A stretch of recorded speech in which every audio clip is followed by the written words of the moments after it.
नमस्कार, मैं हूं आपके साथ हिमांशु दीक्षित और मेरे मन में एक सवाल है, आपके मन में भी वो सवाल होगा। तो क्या यूक्रेन का गेम अब ओवर होने वाला है? 11 महीने और 10 दिन बाद क्या यूक्रेन की हिम्मत अब टूट रही है? ये हम नहीं कह रहे हैं, ऐसा इशारा यूक्रेन के प्रेसिडेंट खुद यानी जेलेंस्की ने किया है। शनिवार शाम की ब्रीफिंग में जेलेंस्की ने माना कि युद्ध में हालात अब और खराब हो रहे हैं। जैसे जैसे 24 फरवरी करीब आ रही है, रूस और एग्रेसिव होता जा रहा है, पुतिन साहब और एग्रेसिव हो रहे हैं।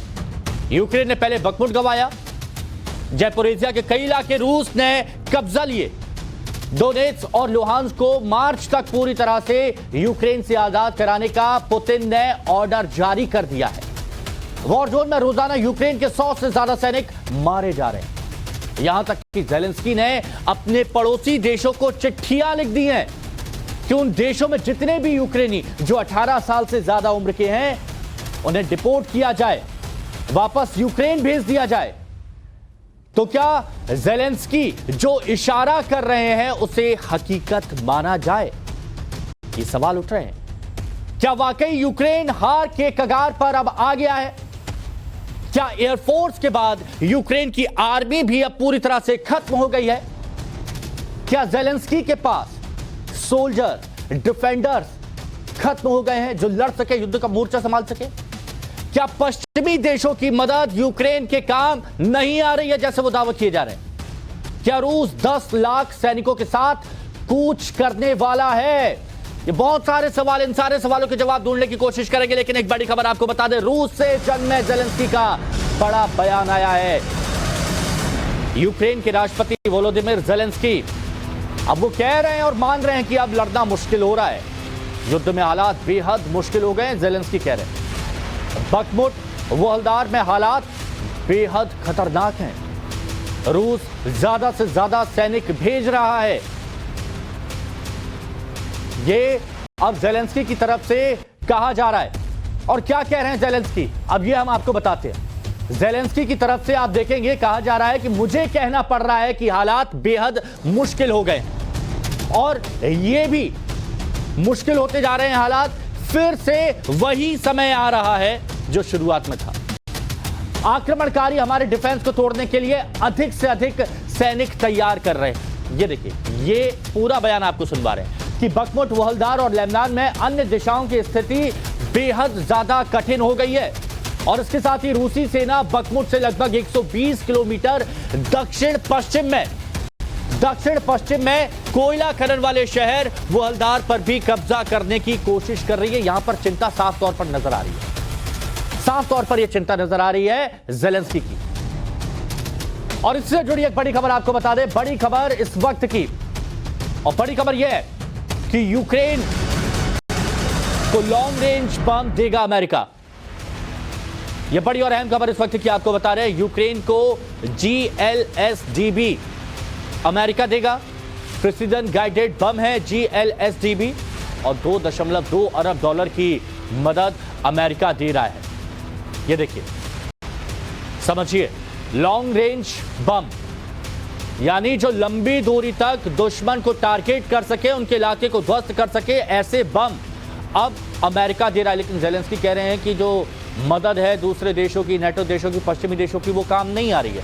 हालांकि फिर भी मदद मिल रही है, हथियारों की मदद तो मिल ही रही है, और साथ में आर्थिक तौर पर देखें तो $2.2 अरब की मदद अमेरिका यानी जो बाइडेन जेलेंस्की यानी यूक्रेन को दे रहे हैं। प्रिसीजन गाइडेड बम है GLSDB जो पहुंच रहे हैं यूक्रेन को। और जिस बम के बारे में बात की जा रही है वो आपको इस स्मॉल डायमीटर बम के बारे में हम अच्छे से बताते हैं कि आखिर बम है क्या। तो आप यहां पर समझेंगे, GLSDB इसका मतलब होता है ग्राउंड लॉन्चर स्मॉल डायमीटर बम। अब M26 रॉकेट मोटर और GBU-39 से मिलाकर ये GLSDB बना हुआ है, जिसके बारे में यहां पर बात की जा रही है। किसी भी मौसम में ये अटैक कर सकता है, किसी भी तरह का मौसम हो, सर्दी हो, गर्मी हो, बरसात हो, किसी भी तरह का मौसम ये अटैक कर सकता है। इलेक्ट्रॉनिक जैमर की पकड़ में भी ये नहीं आता, तो ये टारगेट पर ब्लास्ट करता ही है। 150 किलोमीटर दूर तक टारगेट पर सटीक प्रहार यानी पहले लॉक किया और 150 किलोमीटर तक दूर पर टारगेट को ध्वस्त कर दिया। इसके अलावा यूक्रेन को मिलने वाला अब तक का सबसे लॉन्ग रेंज, अभी तक 20, 30, 50, 60 ये जो किलोमीटर है उसके हिसाब से मिल रही थी, लेकिन 150 किलोमीटर वाला। क्रीमिया पर अटैक करने में अब इसका इस्तेमाल किया जा सकता है। किसका, एक बार फिर से देखिए GLSDB की बात की जा रही है, ग्राउंड लॉन्चर स्मॉल डायमीटर बम। एक GLSDB की कीमत कितनी है? $40,000। ये $40,000 इसकी कीमत है।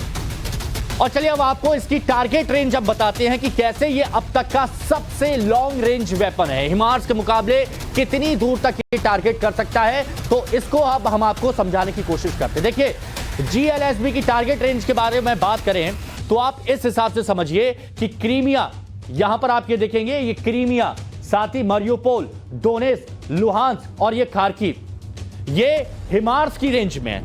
ये कहां पर है? ये हिमार्स की रेंज में है। और आप ये अगर देखेंगे ये पूरे एरिया, ये GLSDB की रेंज में है। ये पूरा जो एरिया आप यहां पर देखते हैं, ये पूरा GLSDB की रेंज में। और रेंज कितनी बताई थी? 150 किलोमीटर। 150 किलोमीटर तक ये अपना टारगेट ध्वस्त कर सकता है। और चलिए अब हमारे जो मेहमान हमारे साथ में जुड़े हैं, defence expert major general Shashi Asthana, उनसे हम बात कर लेते हैं। शशि सर, एक तरफ ज़ेलेंस्की बोल रहे हैं कि अब बहुत मुश्किल हो रहा है, अब हिम्मत यहां पर टूटती हुई नजर आ रही है, जो पश्चिमी देश है उनकी मदद किसी तरह से काम में नहीं आ रही। तो दूसरी तरफ अमेरिका की तरफ से $2.2 अरब की मदद दी गई, बम दिए गए जो लंबी दूरी पर मार कर सकते हैं। क्या अमेरिका यह भी समझता है कि रूस 6000 न्यूक्लियर वेपन और हाइपरसोनिक मिसाइल होने के बावजूद हार तो नहीं मानेगा, और हारने से पहले अगर उसमें से एक भी चीज उसने फायर कर दी तो अमेरिका के लिए बहुत मुश्किल हो जाएगा।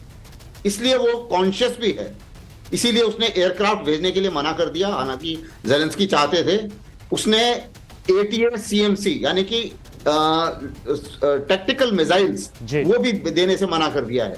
ये भी ज़ेलेंस्की चाहते थे। तो कहीं ना कहीं अमेरिका को भी ये मालूम है कि एक पॉइंट तक हम इनकी मदद कर सकते हैं, उसके आगे ये मदद नहीं हो पाएगी। ज़ेलेंस्की भी अब रियलिटी समझ रहे हैं।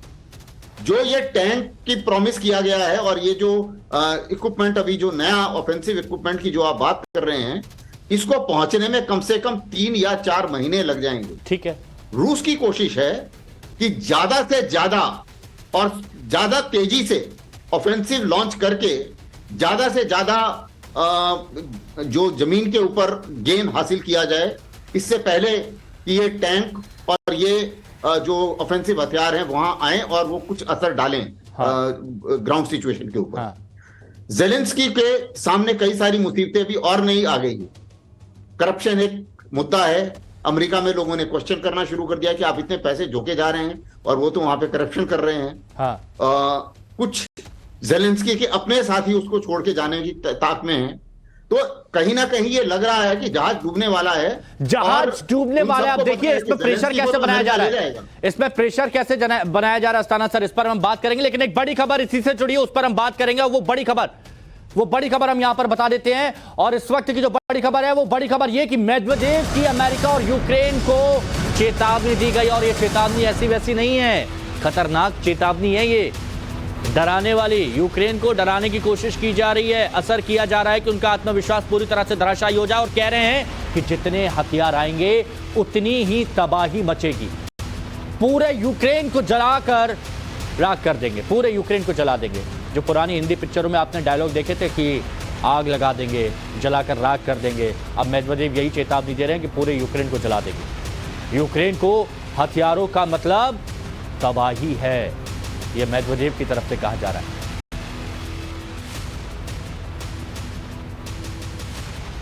तो ये देखिए, ये इस तरह की चेतावनी यहां पर दी जा रही है। और एक इंटरव्यू में मेदवेदेव ने और क्या बड़ी बातें कही, आपको वो हम जरा बताते हैं। ये आपको समझना यहां पर बहुत जरूरी है। ये देखिए, यहां पर मेदवेदेव है और यूक्रेन को राख कर देंगे। और साथ में ये कह रहे हैं कि यूक्रेन को हथियार देना बंद कर दें। यूक्रेन को हथियारों की सप्लाई मतलब पूरी तरह से बर्बादी है और पूरे यूक्रेन को जलाकर राख कर देंगे। मेदवेदेव की तरफ से खुली चुनौती दी गई। क्रीमिया पर हमला हुआ तो मतलब रूस पर हमला हुआ है। रूस पूरी ताकत और हथियार से हमला करेगा। और ये ज़ेलेंस्की मान रहे हैं कि रूस अपने सैनिकों को बढ़ा रहा है। ये खुद ज़ेलेंस्की मान रहे हैं और मेदवेदेव भी अब यही बात कहते हुए नजर आ रहे हैं। कि रूस पूरी ताकत से, हर हथियार से यहां पर हमला करेगा और इसीलिए इतने दावे के साथ कहा जा रहा है कि यूक्रेन को राख कर देंगे। मेजर जनरल शशि अस्थाना जी हमारे साथ में जुड़े हुए हैं। अस्थाना सर, आप बतौर फौजी लीडर ये बात समझ सकते हैं कि अगर एक राष्ट्राध्यक्ष का हौसला डाउन होता है तो उसका असर जवानों पर कैसे पड़ता है? पहली बात तो ये कि वो खुद कह रहे हैं कि अब बहुत मुश्किल हो रहा है, रूस ताकत बढ़ा रहा है। दूसरी तरफ चेतावनी दी जा रही है कि जितने हथियार दोगे उतनी बर्बादी जलाकर राख कर देंगे। बिल्कुल, क्योंकि जो अभी हालात सामने नजर आ रहे हैं, रूस के लिए भी अभी डू और डाई सिचुएशन आने वाली है। हाँ। क्योंकि रूस को भी काफी खर्चा हो चुका है, काफी कैजुअलिटीज उनकी हो गई हैं, इकोनॉमी उनकी काफी सफर कर चुकी है और उनके भी जो हथियार और एमुनिशन है उसकी एक सीमा है। तो उन्हें भी ये लग रहा है कि अगर ये हथियार आएंगे तो एक तरीके से जो बैलेंस है वो गड़बड़ा सकता है और एक देश जिसके पास बहुत विध्वंसक पावर है वो कैसे मान जाएगा इस सिचुएशन को। तो उस हालत में ये जाहिर है कि वो भी प्रेशर बढ़ाएंगे और अब वेस्ट को भी ये समझना पड़ेगा, यूएस लेड नाटो को ये समझना पड़ेगा कि भैया आप एक कोने में अगर बॉक्सर को दबाएंगे तो वो बॉक्सर दबेगा नहीं और पलट के वार करेगा और उनका जो वार है वो भयानक हो सकता है। क्योंकि इसमें कोई शक नहीं है कि रूस के पास जो विध्वंसक ताकत है, 6000 न्यूक्लियर बम और हाइपरसोनिक जो हथियार हैं वो अमेरिका को हिला सकते हैं और अमेरिका को यह पता है। ये भी एक बात साफ जेलेंस्की की समझ में आ रही है कि यूक्रेन को बचाने के लिए अमेरिका वॉशिंगटन या न्यूयॉर्क को खतरे में नहीं डालेगा। तो अमेरिका की एक लिमिटेशन है, उस लिमिटेशन को पार करके अमेरिका बहुत ज्यादा आगे नहीं बढ़ेगा। हाँ। ये जेलेंस्की को अभी रियलाइज हो रहा है और ये रियलाइज हो रहा है और इसी से जुड़ी एक और बड़ी खबर अस्थाना जी मैं यहां पर बता दूं अपने दर्शकों को कि रूस यूक्रेन महायुद्ध से एक सुपर एक्सक्लूसिव खबर आ रही है। खार्किव पर रूस की जबरदस्त बमबारी देखने को मिल रही है। जो जेलेंस्की कह रहे हैं ना कि रूस अपनी ताकत बढ़ा रहा है, रूस सैनिक बढ़ा रहा है, जोरदार हमला कर रहा है, तो यही वो खबर। देखिए रूसी हमले में खार्किव की यूनिवर्सिटी तबाह हो गई। ये खार्किव की यूनिवर्सिटी, अब देखिए क्या हाल हो गया इस यूनिवर्सिटी का। S-300 से हमले का अंदेशा यहां पर जताया जा रहा है कि S-300 से यहां पर हमला किया गया है। यूनिवर्सिटी के हालात देख लीजिए। तो एक और बड़ी खबर आपको बताते, पुतिन के प्रोपेगेंडिस्ट का एक बड़ा बयान आया है कि यूक्रेन में 10 लाख सैनिक भेजे जाएं। अब देखिए इस बात को समझिए कि यूक्रेन में 10 लाख सैनिक भेजे जाएं, हर तरफ से pressure. Увы, это надолго. Россия огромная страна. 3 взяли бы. 300 тысяч мобилизованных, которых сейчас отправили, так сказать, на улучшение ситуации на фронтах. Это, внимание, это меньше 2% всех семей в России, понимаете, да? И их в основном призывают из маленьких городов, там из республик, а из Москвы или там его Долгопрудного меньше 1% семей. То есть запасы прочности у России огромные, да? Мы можем отправить и 1 миллион человек, и в принципе, так сказать, ну, для 150-миллионной страны не так уж и много, да? Major general Shashi Asthana हमारे साथ में बने हुए हैं। सर, मुझे लगता है कि रूस ने पूरी तैयारी यहां पर कर ली है कि अगर हौसला डाउन हुआ है तो इसको वापस नहीं करने दिया जाए, वापसी का मौका बिल्कुल ना मिले और इसीलिए हर तरफ से ये प्रेशर है। जाहिर है कि रूस भी अपनी पूरी ताकत इसमें झोंकेगा और ये प्रेशर माइंड गेम बनाने की कोशिश करेगा। हालांकि ये 10 लाख सैनिक की बात से मैं सहमत नहीं हूं, क्योंकि रूस के पास अभी इतने सैनिक नहीं हैं कि ये 10 लाख की फिगर थोड़ी अतिशयोक्ति की तरह नजर आएगी।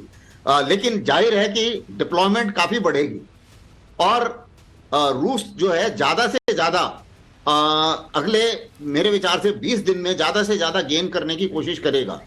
कुछ शहर जो हैं आपने देखा होगा, जैसे बाखमट हो गया या येल्डार हो गया, ये शहर उनको कब्जा करने की ज्यादा जरूरत पड़ रही है क्योंकि ये कम्युनिकेशन हब हैं। हाँ। यहाँ से उनकी जो ट्रेनें हैं और जो उनका लॉजिस्टिक सिस्टम है वो डोनेस्क रीजन में भी जाता है और ये बात जो कही थी कि नए साल में आक्रामक तरीके से रूस नजर आएगा, वो आक्रामकता यहाँ पर पुतिन बढ़ाते नजर आ रहे हैं। और जेलेंस्की की बात से शुक्रिया आपका हमारे साथ जुड़ने के लिए।